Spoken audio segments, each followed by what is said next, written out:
দেখো, আমি আগে বলেছিলাম আমি খেতে ভালোবাসি। বাইরে যদি এরকম বিভিন্ন রং বেরঙের কাবাব ঝোলে, তাহলে কার না লোভ আসে বলো তো? তাই টুক করে আমি শেরে কাবাব থেকে, অর্থাৎ বাগুইহাটি এবং কেষ্টপুরের মাঝখান থেকে এই দোকান থেকে কাবাব খেয়ে নিলাম। দেখো, কাবাব আমরা কখন পছন্দ করি? শীতকালে ধোঁয়াটা একদম কাবাব হবে, আর শীতের সন্ধ্যা হোক খাবারটা জমে যাবে। তবে এই মুহূর্তে শীত নয়, প্রচণ্ড টেম্পারেচার হাই।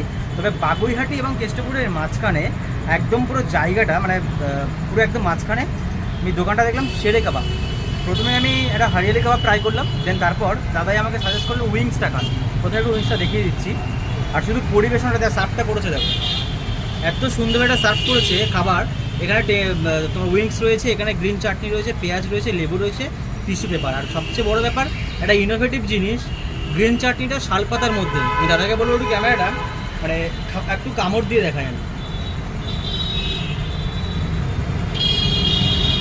উইংসটা।